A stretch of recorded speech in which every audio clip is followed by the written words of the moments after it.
नमस्कार।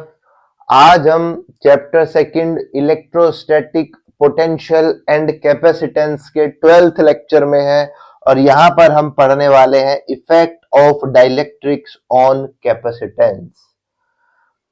हम शुरू करेंगे बिल्कुल जैसे हमने शुरू किया था इससे पहले लेक्चर में पैरेलल प्लेट कैपेसिटर की तरह। उसी में हम क्या करेंगे कि पैरेलल प्लेट कैपेसिटर के ये वाला जो स्पेस है जिसको हम लोगों ने डी से डिनोट किया है, इसमें हम डाइलेक्ट्रिक को फिल कर देंगे। ठीक है, और फिर हम निकालेंगे कि डाइलेक्ट्रिक को फिल करने के बाद कैपेसिटेंस पे क्या इफेक्ट हुआ जो हमें आज पढ़ना है। क्लियर? तो इस लेक्चर को पढ़ने से पहले आपको पहला लेक्चर अच्छे से आना चाहिए, अदरवाइज आप कंफ्यूज रहोगे हाफ ऑफ द लेक्चर तक। तो फॉर बेटर प्रैक्टिस मैं आपको ये बात कहना चाहूंगा कि अगर आपने पैरेलल प्लेट कैपेसिटर को नहीं पढ़ा है तो प्ले लिस्ट में से पिछले वाला लेक्चर को यानी कि 11th नंबर लेक्चर को देख लीजिए या फिर आप यूट्यूब पे सर्च भी कर सकते हैं। ठीक, शुरू करते हैं। दो हमने प्लेट ली जिनके बीच की डिस्टेंस है डी। बाहर कोई भी इलेक्ट्रिक फील्ड नहीं होगा, हम पिछले लेक्चर में बात कर चुके हैं। ठीक, और इनके बीच में जो इलेक्ट्रिक फील्ड होगा उसको हम लोग ई नॉट से कर रहे हैं क्या, डिनोट। इससे पहले जब पैरेलल प्लेट कैपेसिटर हम लोग पढ़ रहे थे तो वहां पे हमने ई से डिनोट किया था, लेकिन यहाँ पर ई नोट से डिनोट क्यों कर रहे हैं? क्योंकि हम ई से उस इलेक्ट्रिक फील्ड को डिनोट करेंगे जो हम डाइलेक्ट्रिक रखने के बाद फाइंड आउट करेंगे। ठीक, तो ई नोट को हम एज अ इनिशियल जो होना चाहिए इनिशियल इलेक्ट्रिक फील्ड, हर चीज जो भी हम पैरेलल प्लेट कैपेसिटर के लिए यूज कर रहे थे उसको हम नोट से यहाँ पे डिनोट करेंगे। जैसे जैसे आगे बढ़ेंगे आपको वो समझ में आ जाएगा सब, उससे आप बेफिक्र रहिए। ठीक, तो हम लोग करेंगे क्या कि हम यहाँ पर डाइलेक्ट्रिक भर देंगे, डाइलेक्ट्रिक मटेरियल कुछ इस तरह से।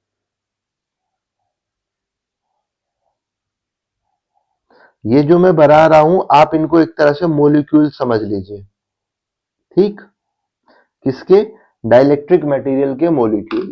तो इन पर जो हम डाइलेक्ट्रिक पढ़ रहे थे तो हमने बताया था कि जैसे ही ये एक्सटर्नल इलेक्ट्रिक फील्ड में आएंगे तो इनमें डाइपोल बनेगा। इधर प्लस है तो माइनस को अट्रैक्ट करेगा इसी तरह से, और नीचे माइनस है तो प्लस को अट्रैक्ट करेगा। कुछ इस तरह से यहाँ पे डाइपोल बनेंगे। डाइपोल बनेंगे तो डाइपोल मूवमेंट होगा, और डाइपोल मूवमेंट होगा तो पोलराइजेशन होगा, और ड्यू टू पोलराइजेशन एक इलेक्ट्रिक फील्ड ये लोग जनरेट करना शुरू करते थे। ये बात ध्यान है। देखो, बीच वाले तो सब आपस में कैंसिल हो जाएंगे, और जो ये नीचे प्लस प्लस है ये एक अलग तरह का यहां से इलेक्ट्रिक फील्ड इंड्यूस करेगा। क्योंकि यहां पर फ्री इलेक्ट्रॉन्स कम है तो कभी भी जो इंड्यूस इलेक्ट्रिक फील्ड होगा वो जो ये एक्सटर्नल इलेक्ट्रिक फील्ड है उसके बराबर तो कभी नहीं होगा, है ना? क्योंकि फ्री इलेक्ट्रॉन्स कम है तो ये इलेक्ट्रिक फील्ड इंड्यूस करेगा। वो किस डायरेक्शन में? इधर प्लस है इधर नेगेटिव है, तो वो इलेक्ट्रिक फील्ड जो इंड्यूस इलेक्ट्रिक फील्ड होगा वो कुछ इस डायरेक्शन में होगा मेरे पास, जो इंड्यूस इलेक्ट्रिक फील्ड होगा ड्यू टू पोलराइजेशन। तो इसको हम ईपी से डिनोट कर रहे थे। ये बात क्लियर थी। और चार्ज डेंसिटी सिग्मा थी, लेकिन ये जो नीचे चार्ज की प्लेट बनी है इसकी चार्ज डेंसिटी हम लोग लिख देंगे क्या? Plus EP.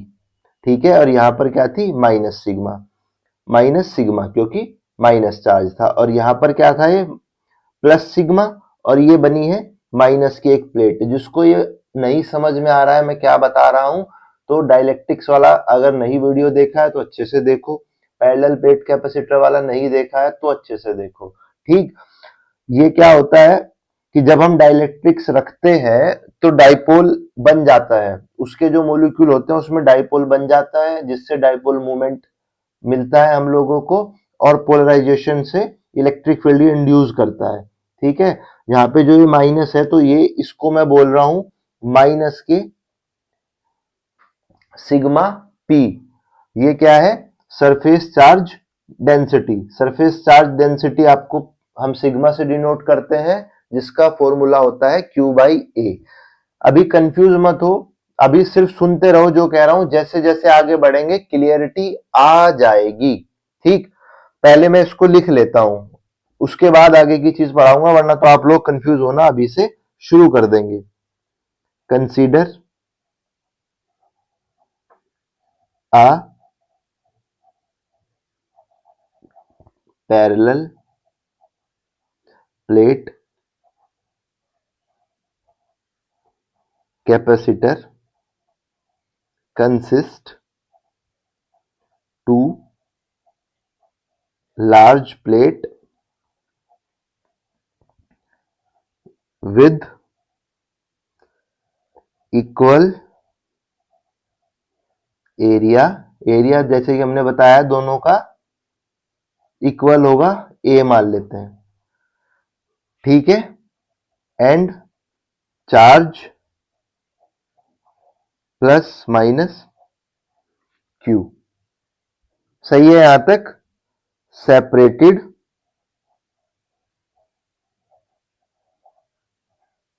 By a small distance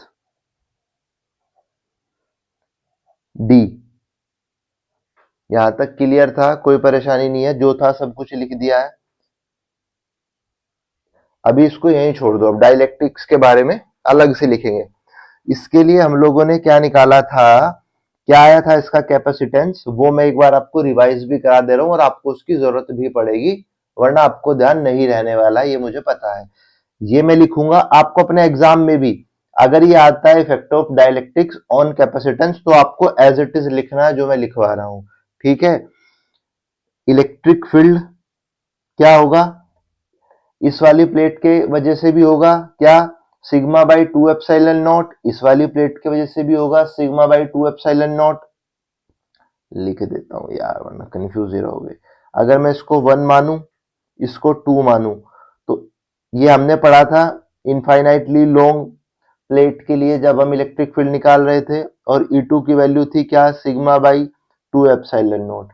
in दोनों को ऐड करूंगा तो ई नोट, ये जो इलेक्ट्रिक फील्ड है वो क्या आएगा, सिग्मा बाई एप्सिलॉन नॉट, ठीक है।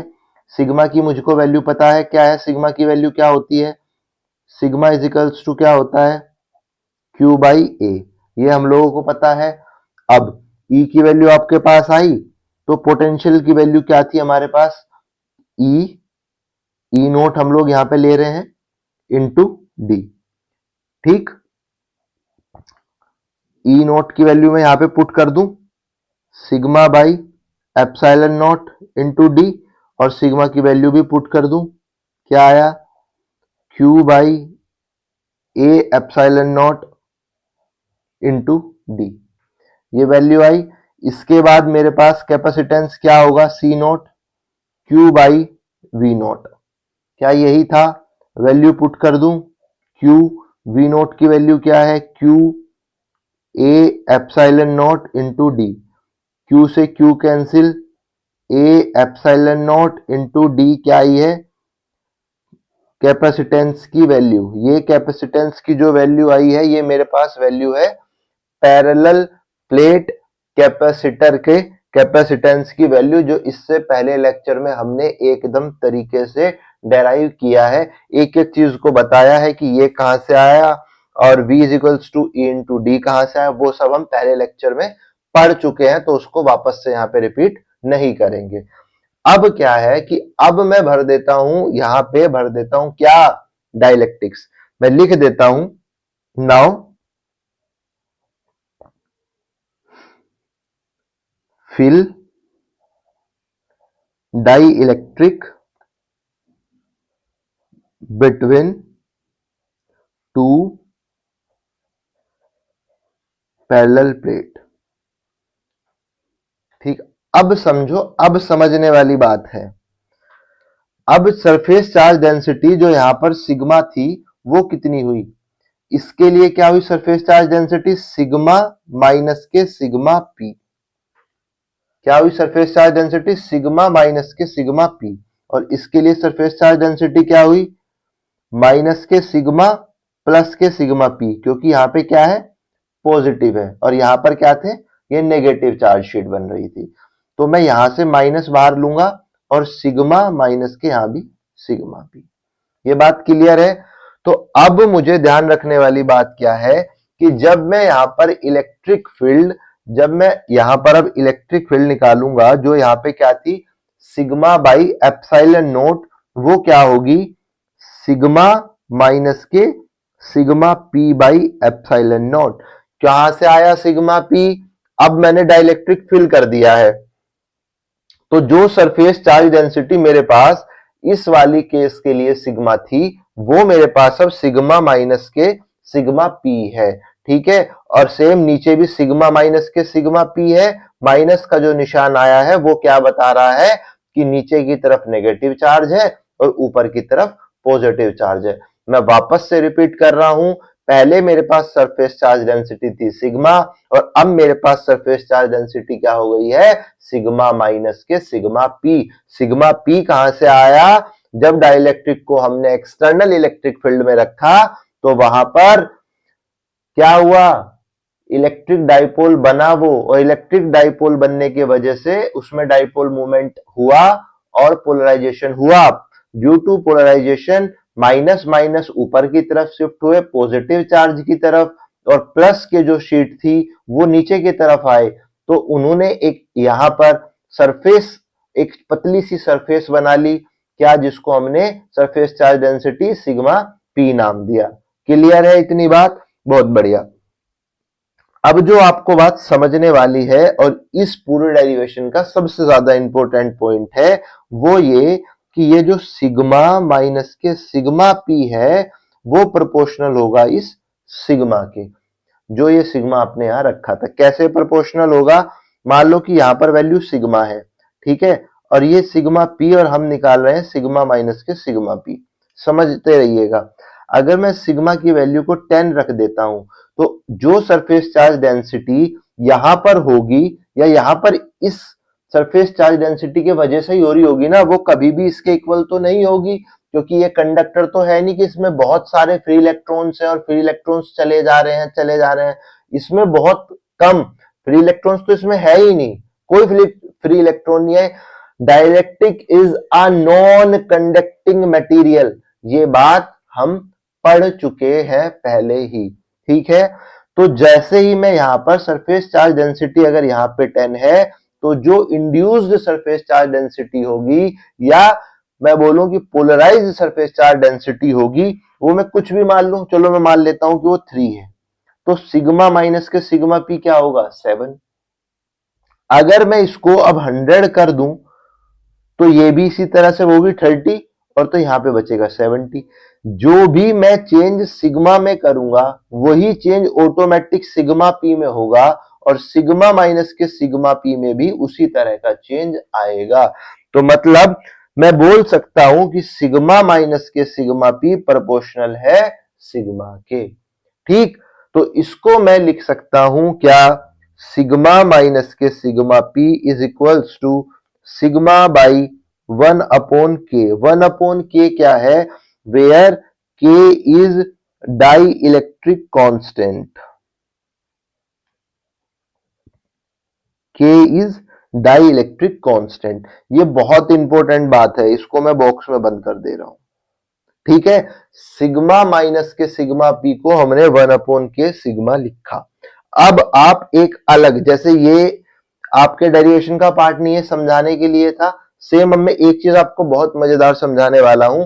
जब हम फर्स्ट लेक्चर पढ़ रहे थे और जहां हमने परमिटिविटी ऑफ इलेक्ट्रिक चार्ज के बारे में पढ़ा था एप्सिलॉन नॉट के, वहां पे हमने ये भी बताया था कि के की वैल्यू क्या होती है, एप्सिलॉन बाई एप्सिलॉन नॉट। ठीक, एप्सिलॉन क्या था, एप्सिलॉन नोट था permittivity of free space vacuum या एयर, और एप्सिलॉन क्या था कि आपके पास अगर कोई और मीडियम है तो उसकी परमिटिविटी को अगर आप एयर की परमिटिविटी से डिवाइड कर देंगे तो आपके पास वो जो पर्टिकुलर आपने मटेरियल या मीडियम यूज किया है उसका कांस्टेंट आ जाएगा या उसकी परमिटिविटी आ जाएगी। आप डाइलेक्ट्रिक कांस्टेंट आपके पास आ जाएगा, ये हम पढ़ चुके हैं। और परमिटिविटी का काम क्या है के कितना रजिस्टर करता है, कि अगर मैं इलेक्ट्रिक फील्ड एयर में छोड़ रहा हूं तो एयर कितना रजिस्टर करेगी इलेक्ट्रिक फील्ड को। ठीक है, तो ये सबसे कम है। 8.85 10⁻⁻⁻12 था, मतलब सबसे कम इलेक्ट्रिसिटी को, इलेक्ट्रिक फील्ड को जो रजिस्टर करती है वो एयर करती है। तो इसीलिए हमने एप्सिलॉन नॉट को परमिटिविटी ऑफ एयर बोला, ये बहुत छोटी थी। जब मैं ये बोल रहा हूं कि ये बहुत छोटी है और सबसे कम यही रजिस्टर करती है, तो इसका मतलब ये है कि ऊपर वाला जो परमिटिविटी ऑफ मीडियम है, चाहे वो वाटर की हो या वो किसी भी चीज की, वो हमेशा इससे ज्यादा होगी। अगर ये छोटा है और ऊपर वाला बड़ा है, तो एक बात हमेशा तय होगी, क्या, कि के की वैल्यू हमेशा एक या एक से बड़ी होगी। ये बात समझ में आई, ये है मिनिमम। अगर ये 1 है और मैं बोलूं कि 1 मिनिमम है, तो ऊपर चाहे 1.1 हो या 1.2 हो या 2.2 हो, हमेशा जब मैं इससे डिवाइड करूंगा तो 1 से बड़ी आएगी।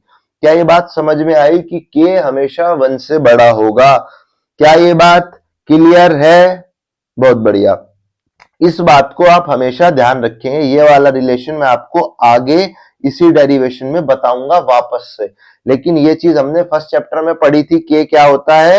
ये वही के है जो आपने वहां भी पढ़ा था। ये है परमिटिविटी ऑफ अ मीडियम और ये है परमिटिविटी ऑफ अ एयर। और परमिटिविटी ऑफ अ एयर सबसे कम होती है, सबसे कम। तो हमेशा जो परमिटिविटी ऑफ अदर मीडियम होगी वो ज्यादा होगी। इसका मतलब क्या है कि के की वैल्यू हमेशा 1 से बड़ी होगी। ये भी आप यहां पे लिख सकते हैं, एंड वैल्यू ऑफ के इज ग्रेटर देन 1। इतनी बात क्लियर है? बहुत बढ़िया। अब आप मुझको ये बताइए कि क्या मैं ई की जगह पर, ई ये वैल्यू थी, ठीक है, किसकी? जब डाइलेक्ट्रिक्स नहीं फिल किया गया था। अब अगर मैं बोलूं कि डाइलेक्ट्रिक फिल करने के बाद इलेक्ट्रिक फील्ड जो है मेरे पास वो है ई, और उसको मुझे लिखना है सिग्मा की फॉर्म में। तो क्या था? चार्ज डेंसिटी सिग्मा माइनस के sigma P by epsilon note. इधर देख लीजिए, जैसे मैंने यहां पर लिखा था जब डाइलेक्ट्रिक फील्ड नहीं था, इलेक्ट्रिक फील्ड सेम उसी तरह से लिखा है। अब चार्ज डेंसिटी क्या है? सिग्मा माइनस के सिग्मा पी। क्या ये बात समझ में आ रही है? अब मैं क्या करूंगा, इधर आओ इधर, चलो मैं इसको 1 नाम दे देता हूं ताकि आपको कंफ्यूजन ना हो। फ्रॉम इक्वेशन 1, तो मैं ई को क्या लिख देता हूं? सिग्मा बाई के एप्सिलॉन नॉट। क्या ये बात समझ में आई है? बहुत बढ़िया। क्या मैं इसको ये भी लिख सकता हूं? 1 बाई के epsilon, sorry, sigma by epsilon not. Sigma by epsilon naught क्या है? सिग्मा बाई एप्सिलॉन नोट क्या है? देखिए इधर, सिग्मा बाई एप्सिलॉन नोट क्या है? E naught. तो मैं लिख देता हूं E is equals to E naught by K. इसका मतलब क्या है कि मैं जब भी के डाइलेक्ट्रिक कांस्टेंट वाला कोई भी डाइलेक्ट्रिक मटेरियल इसके बीच में भरूंगा, तो मेरा इलेक्ट्रिक फील्ड 1 बाई के टाइम्स हो जाएगा। किसके? जो इलेक्ट्रिक फील्ड बिना डाइलेक्ट्रिक मटेरियल के भरे हुए था, मतलब इलेक्ट्रिक फील्ड आपका कम हो जाएगा। ये बात हमने जब डाइलेक्ट्रिक पढ़ी थी वहां पे भी समझा था। ठीक है, इलेक्ट्रिक फील्ड जो पैरेलल प्लेट कैपेसिटर का था, जब तक आपने डाइलेक्ट्रिक नहीं भरा था, वो हो जाएगा 1 बाई के टाइम्स। ठीक है, वो हो जाएगा 1 बाई के टाइम्स डाइलेक्ट्रिक भरने के बाद। के क्या है? के है डाइलेक्ट्रिक कांस्टेंट उस डाइलेक्ट्रिक मटेरियल का। क्लियर? यहां पर वी नोट की वैल्यू आपने निकाली थी, फिर मैं यहां पर वी की वैल्यू निकाल लूं। वी की वैल्यू क्या आएगी? ई इंटू डी। ठीक, अब मेरे पास ई की वैल्यू क्या है? ई नोट बाई के इंटू डी। ये बात क्लियर है? अब मुझे बताओ ये ई नोट बाई डी क्या है? E naught by, E naught into D, sorry E naught into D क्या है, वी नोट। तो क्या मैं ये लिख सकता हूं कि V is equals to V naught by K. Potential भी 1 के टाइम्स हो जाएगा, जिस तरह से इलेक्ट्रिक फील्ड भी 1 के टाइम्स हुआ था। ठीक, अब मुझे निकालना है, जो मैं निकालने के लिए आया हूं, effect of dielectric on capacitance. तो क्या था capacitance, C by V। V की वैल्यू क्या है, V नॉट बाई के को ऊपर ले आऊं, Q के। V नॉट की वैल्यू क्या है, V नॉट की value E not into D. ठीक, C Q के। E नॉट की वैल्यू क्या थी, sigma by epsilon naught into D. अब मैं सिग्मा की वैल्यू लिखूं, सिग्मा की वैल्यू क्या है, Q by A epsilon naught into D. Q से Q कैंसिल, तो ये जब ऊपर जाएगा ये क्या होगा, K epsilon naught A by D. ये आया पैरेलल प्लेट कैपेसिटर का कैपेसिटेंस जब उसमें डाइलेक्ट्रिक मटेरियल भर दिया गया है। एक बार और, सी नॉट की वैल्यू क्या थी, epsilon naught A by D. तो क्या मैं सी को लिख सकता हूं के सी नॉट, या मैं लिख सकता हूं K is equals to C by C naught. C naught क्या है, सी नॉट क्या है, उस पैरेलल प्लेट कैपेसिटर का कैपेसिटेंस जिसमें डाइलेक्ट्रिक मटेरियल नहीं भरा गया है, और C क्या है, डाइलेक्ट्रिक भरने के बाद उस ही पैरेलल प्लेट कैपेसिटर का कैपेसिटेंस। ये सबसे इंपॉर्टेंट ये है, आपके एग्जाम में जब ये डेरिवेशन आया था तो उसमें बोला गया था कि आपको बताना है K की value in terms of capacitance of a parallel plate capacitor and when dielectric material is filled in parallel plate capacitor। ठीक है, तो आपके पास ये वैल्यू के लिए डिराइव कराने के लिए बोला गया था। आपका अगर डेरिवेशन एग्जाम में आएगा तो आपका काम यहां कंप्लीट हो जाएगा। इतनी बात क्लियर है, बहुत बढ़िया। अब आप लोगों को जो भी न्यूमेरिकल आएगा या जो आपकी एनसीईआरटी में भी न्यूमेरिकल इसके बाद दिया गया है, उसको भी सोल्व करने के लिए इस फॉर्मूले से अगर आप सोल्व करने जाएंगे तो बहुत तो मुश्किल होगी। न्यूमेरिकल आपके सीबीएसई के एग्जाम में भी आया है और एनसीईआरटी में भी है, वो किस फॉर्म में आया है वो आपको जान लेना जरूरी है। देखिए उसमें क्या कहा गया है कि ये आपके पास पैरेलल प्लेट कैपेसिटर है, जैसे हमने अभी पहले भी बनाया था कुछ इस तरह से। ठीक, यहां पर पॉजिटिव चार्ज, यहां पर नेगेटिव चार्ज, इनके बीच की डिस्टेंस d। अभी मैंने क्या किया था कि इस पूरे वाला जो एरिया है इसमें डाइलेक्ट्रिक फिल कर दिया था, लेकिन अब ये कहेंगे कि आपको डाइलेक्ट्रिक पूरे में फिल नहीं करना है, आपको डाइलेक्ट्रिक्स बस इतने स्पेस में फिल करना है। इसकी जो थिकनेस है, थिकनेस को क्या कहूं, चलो टी, थिकनेस को टी, कि आपको डाइलेक्ट्रिक टी थिकनेस में सिर्फ डालना है और जिसका डाइलेक्ट्रिक कांस्टेंट है के। भाई ये हमेशा जरूरी थोड़ा ही है कि हमेशा आपको कहेगा कि आप जितना भी प्लेट के बीच में स्पेस है उस पूरे को भर दीजिए डाइलेक्ट्रिक मटेरियल से। उसने कहा कि बस आप टी थिकनेस का भरिए डाइलेक्ट्रिक मटेरियल जिसका डाइलेक्ट्रिक कांस्टेंट के है।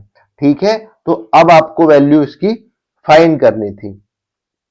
देखो मेरी पहली बात समझो, जो आपने अब तक पढ़ा वहां पे V की वैल्यू आपने क्या पढ़ी थी, E इंटू डी, यही पढ़ी थी, यही पढ़ी थी। E क्या था मेरे पास, इलेक्ट्रिक फील्ड, और D क्या था, डिस्टेंस। देखो अब मेरे पास ये डिस्टेंस D है, ठीक है, पूरी। लेकिन इस d जो डिस्टेंस है मेरे पास, बीच का जो स्पेस है ये, उस पे इस बीच के स्पेस पर टी थिकनेस ऐसी है जिसमें डाइलेक्ट्रिक फिल नहीं है। मेरी बात मैं वापस से रिपीट कर रहा हूं, जब डाइलेक्ट्रिक फिल नहीं था तो आपके पास E की वैल्यू को आपने E नोट से डिनोट किया था, और वो आपके पास क्या आई थी, सिग्मा बाई एप्सिलॉन नॉट। क्या यही वैल्यू आई थी? बहुत बढ़िया। और जब डाइलेक्ट्रिक फिल हो गया था, अगर मैं उसको E कहूं तो उसकी वैल्यू क्या आई थी आपके पास, E नॉट बाई के, या मैं बोल सकता हूं सिग्मा बाई के एप्सिलॉन नॉट। क्या यही वैल्यू आई थी जब डाइलेक्ट्रिक फिल किया जा चुका था? ये जब डाइलेक्ट्रिक फिल नहीं था, यही वैल्यू आई थी मेरे पास। यहां तक कोई परेशानी? बढ़िया। तो अब मैं, यहां पर मेरे पास डाइलेक्ट्रिक फील्ड नहीं है, जहां तक डाइलेक्ट्रिक भरा हुआ नहीं है डाइलेक्ट्रिक मटेरियल, तो इस वाले स्पेस के लिए मेरे पास इलेक्ट्रिक फील्ड की वैल्यू अब मैं निकालूंगा तो क्या आएगी, क्या आएगी, E इंटू डी। लेकिन D में T थिकनेस पर डाइलेक्ट्रिक है, जहां डाइलेक्ट्रिक नहीं है T थिकनेस में, तो मैं बोल रहा हूं कि ये पूरा स्पेस में से अगर मैं T निकाल दूं तो यहां पर डाइलेक्ट्रिक मटेरियल नहीं है। ठीक है, तो उसके लिए आप E नोट इंटू डी कर देंगे तो आपके पास वैल्यू आ जाएगी V की, प्लस, लेकिन जहां T है, ये जो T है, इसके लिए कैसे वैल्यू निकालोगे, E नोट बाई के, ई नोट बाई के, क्योंकि जो इलेक्ट्रिक फील्ड इसकी वजह से तो अलग होगा, क्या होगा, ई नोट बाई के इंटू डी। डी कितना है, जो ये है वैल्यू टी। क्या ये बात समझ में आई है? ये कैसे है? सबसे इंपॉर्टेंट पॉइंट यही है, मैं वापस से रिपीट कर रहा हूं, देखो V की वैल्यू क्या होती है, E इंटू डी, ठीक। और E की वैल्यू जब डाइलेक्ट्रिक फिल नहीं है तो वैल्यू होती है सिग्मा बाई एप्सिलॉन नॉट, और जब डाइलेक्ट्रिक फिल हो जाता है तो E की वैल्यू क्या होती है, E नोट बाई के, E नोट बाई के। तो जहां पर डाइलेक्ट्रिक फिल नहीं है इस वाले स्पेस में, क्या है, इस स्पेस की थिकनेस D माइनस टी, तो मैंने सिंपल लिख दिया E note D minus T, V की वैल्यू, प्लस, लेकिन जहां पर डाइलेक्ट्रिक है वहां पर E नोट बाई के हो जाती है value, electric field 1/k times कम हो जाएगा, या 1/k टाइम्स हो जाएगा, ये कहना ज्यादा बेहतर है, इलेक्ट्रिक फील्ड 1/k टाइम्स हो जाएगा इनटू थिकनेस। थिकनेस कितनी है, T। मैं यहां से E नोट को ले लेता हूं क्या, कॉमन, तो D minus T plus T by के। यहां तक कोई परेशानी? E नोट की वैल्यू रख दूं sigma by epsilon not D minus T plus T by के। सिग्मा की value Q by A epsilon not D minus T plus T by के, ये वैल्यू थी V की। कैपेसिटेंस क्या होता है, Q by V। Q, V की वैल्यू मेरे पास क्या है, Q by A epsilon not D minus T plus T by के। Q से Q cancel, A epsilon note जाएगा ऊपर, नीचे D minus T, T by के। ये वैल्यू आई कैपेसिटेंस की, अगर डाइलेक्ट्रिक मटेरियल पूरे स्पेस में फिल नहीं है। ये मोस्ट इंपॉर्टेंट है, ठीक। देखो अब एक चीज समझो आप, अगर यहां पर मैं बोल दूं कि डाइलेक्ट्रिक मटेरियल पूरे में फिल है, चलो ठीक है, मैं इसको केस बना देता हूं, केस फर्स्ट, आपको समझाने के लिए कुछ, क्या कि डाइलेक्ट्रिक मटेरियल फिल्ड कंप्लीटली, तो मेरे पास क्या होगा, जब पूरे ही स्पेस में डाइलेक्ट्रिक फिल कर दिया गया होगा, तो मेरे पास जो T है, जो मेरे पास T है, मेरी बात समझ रहे हो, जो मेरे पास T है उस पूरे वही पूरा डी हो जाएगा। भाई अभी तो ये टी है, लेकिन ये टी जो है डी में कन्वर्ट हो जाएगा या नहीं? अभी तो इस छोटी सी पट्टी में डाइलेक्ट्रिक मटेरियल है, और जब मैं सब जगह भर दूंगा तो टी की वैल्यू क्या हो जाएगी? डी। तो कैपेसिटेंस में क्या होगा? ए एप्सिलॉन नॉट डी, टी क्या कन्वर्ट हो जाएगा डी में, क्योंकि पूरे स्पेस में भरा जा चुका होगा, minus D plus D by के। ये कटेगा, वैल्यू क्या आएगी? ए एप्सिलॉन नॉट डी के, या आप इस तरह से भी लिख सकते हैं epsilon naught A by D.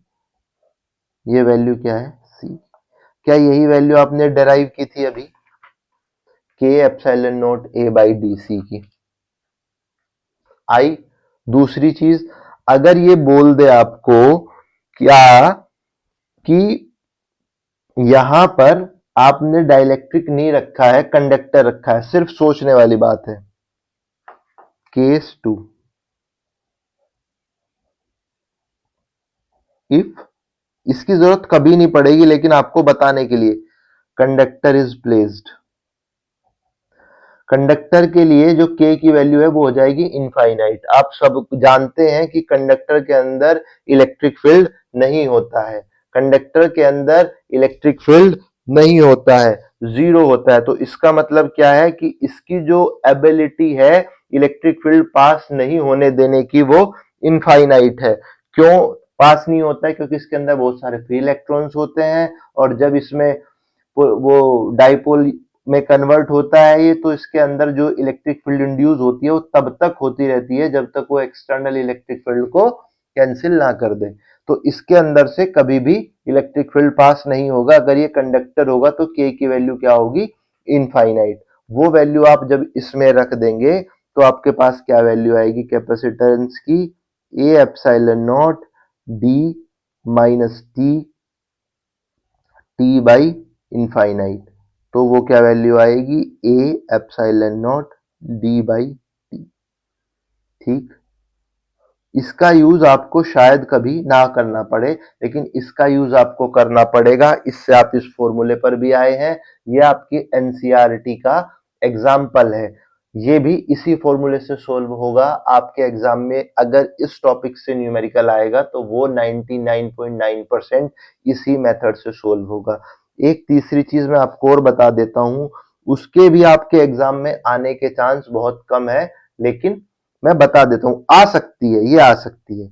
जैसे यहां पर इसने बोला था कि आपके पास उसने दो प्लेट डाइलेक्ट्रिक मटेरियल की एक प्लेट रखी थी। ठीक है, यहाँ पे भाई पॉजिटिव पॉजिटिव पॉजिटिव पॉजिटिव, यहाँ पे नेगेटिव। यहाँ पे इसने बोला था कि के डाइलेक्ट्रिक मटेरियल की एक प्लेट, लेकिन अगर ये कह दे कि एक K1 की और एक K2 की, ठीक है, और इसकी थिकनेस T1 और इसकी थिकनेस T2, दो प्लेट रख दी, तो क्या करोगे? सिंपल इसी फॉर्मूले से आप आना, ए एप्सिलॉन नॉट तो एज इट इज रहेगा, डी अगर बीच की डिस्टेंस डी है तो T, T1 minus T2 thickness plus T1 by K1 plus T2 by K2।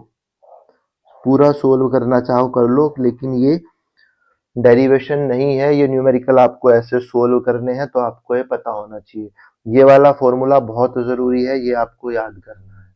ठीक, आपको ये वैल्यू पता होनी चाहिए कि जब आप डाइलेक्ट्रिक फिल करोगे तो क्या कैपेसिटेंस हो जाएगा। ये तो आपको पता ही है, epsilon naught A by D, जो आपने पैरेलल प्लेट कैपेसिटर के लिए निकाला था, और ये बहुत जरूरी है। पैरेलल प्लेट कैपेसिटर का कैपेसिटेंस का फॉर्मूला क्या है? बताइए, पैरेलल प्लेट कैपेसिटर के कैपेसिटेंस का फॉर्मूला क्या है? Epsilon naught A by D. लेकिन जब उसमें डाइलेक्ट्रिक रख दिया जाएगा तो फॉर्मूला क्या होगा? के epsilon naught A by D. अब देखो एक जादू जो मैंने आपको बताया था, जो आपने फर्स्ट चैप्टर में पढ़ा था, क्या?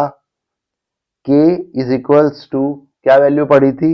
Epsilon by epsilon not. Epsilon not क्या था? परमिटिविटी ऑफ एयर या वैक्यूम, और एप्सिलॉन क्या था? Permittivity of a medium. तो एप्सिलॉन इज इक्वल्स टू के एप्सिलॉन नॉट, पढ़ा था? देखो क्या है, देखो ये वाली वैल्यू, यहां पे आपने पूरे में डाइलेक्ट्रिक फिल किया, के एप्सिलॉन नॉट क्या है, के एप्सिलॉन नॉट किसकी वैल्यू है, किसकी वैल्यू है, permittivity of material filled between the parallel plate। ये चीज आपने फर्स्ट चैप्टर में पढ़ी थी। यहां पर कैसे यूज हुई, एप्सिलॉन इज इक्वल्स टू के एप्सिलॉन नोट। क्या के एप्सिलॉन नोट, ये सिर्फ के का ही फर्क है। के एप्सिलॉन नोट का मतलब क्या है, permittivity of dielectric medium, sorry material या मीडियम जो भी आप कहना चाहें। क्या है के epsilon note, permittivity of dielectric material या मीडियम, क्योंकि ये हमारे पास मीडियम बन गया है। ये आपको इतना ध्यान रखना है, क्लियर है, बहुत बढ़िया। अब आप आओ, आपका जो एनसीईआरटी का एग्जाम्पल है, देखो इसने क्या कहा है कि a slab of material of dielectric, देखो इसने स्लैब कहा है पहले, slab of material of dielectric constant K, जिसका डाइलेक्ट्रिक कांस्टेंट है K, has the same area as the plate of parallel plate capacitor. इसने कहा है कि जो पैरेलल प्लेट कैपेसिटर है ना, ये हमें ये तो पता है कि पैरेलल प्लेट अगर कैपेसिटर है तो दोनों प्लेट का जो एरिया है वो सेम रहा होगा। इसने क्या कहा है, के तो डाइलेक्ट्रिक कांस्टेंट है और same area as the plate, मतलब जो इसने यहाँ पे ये प्लेट रखी है डाइलेक्ट्रिक कांस्टेंट की स्लैब रखी है, इसका एरिया भी ए है और इसका डाइलेक्ट्रिक कांस्टेंट है के, ठीक है। लेकिन जो इसकी थिकनेस है, but a thickness of 3/4 by D, ये क्या है पूरा डी, ये हम लोगों को पता है। और इसकी थिकनेस जो यानी कि टी की जो वैल्यू है, इनसे क्या है, टी की जो वैल्यू है वो क्या है 3/4 बाई डी, ठीक है। Where D is the separation of the plate, how is the capacitance changed when the slab is inserted between them. अब ये कह रहा है कि स्लैब को इंसर्ट करने के बाद कैपेसिटेंस में क्या चेंज हुआ, ये चेंज कैपेसिटेंस ही है। चलो ठीक है, अगर ये स्लैब नहीं थी, ठीक है, capacitance before inserted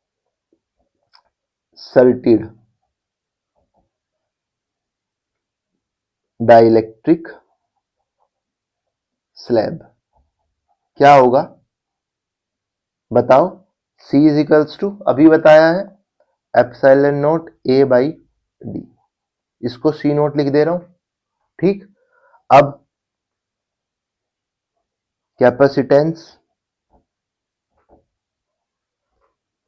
after inserted given dielectric slab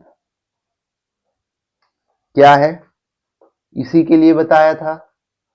C is equals to A epsilon naught D minus T plus K T by K. Given value क्या है टी की, 3/4 डी। पुट कर दूं वैल्यू, अब तक क्या इसमें मैं कुछ कर रहा हूं, सिंपल फॉर्मूले वाला क्वेश्चन है, A by epsilon naught D 3/4 D plus T की वैल्यू फिर 3/4 डी के दिया हुआ डाइलेक्ट्रिक कांस्टेंट, क्लियर है। ए एप्सिलॉन नॉट 4 इधर आएगा, 4d minus 3d by 4 plus 3d by 4 के। Simple calculation, a by epsilon not 4d में से 3d गए, d by 4 plus 3d by 4 के। a एप्सिलॉन नॉट 4 के ले लिया एलसीएम, तो ये के आ जाएगा इधर d के प्लस 3d, 4 के चला जाएगा ऊपर, 4 K A epsilon naught, D common आ जाएगा के प्लस 3। अब मुझे एक बात बताओ, क्या 4 के बाई के प्लस 3 मैंने इधर लिख लिया, तो इधर क्या बचा, epsilon naught A by D. क्या यही वैल्यू सी नोट की है, देख लीजिए, क्या यही वैल्यू सी नोट की है? तो क्या वैल्यू आई कैपेसिटेंस की हमारे पास, क्या वैल्यू आई, C is equals to 4K by K plus 3 C naught. क्या पूछा था, how is the capacitance changed when the slab is inserted between the plate. क्या ये बात क्लियर है, इसमें क्या कुछ नया हमने किया है, आ गया है, कुछ भी दिमाग लगाने की जरूरत इसमें पड़ी है, ये फॉर्मूला पता है आपके एग्जाम में 2004 में एक न्यूमेरिकल भी आया, 2004 में 8 में, मुझे एज इट इज ईयर ध्यान नहीं है, वो भी इसी फॉर्मूले पे बेस आया है सीधा सीधा, जैसे ये एनसीईआरटी का एग्जाम्पल है। क्या ये बात आपको समझ आई है, क्या ये बात आपको समझ आई है? बहुत बढ़िया। आज का लेक्चर यहीं पे हम लोग कंप्लीट करते हैं, मिलते हैं नेक्स्ट लेक्चर में।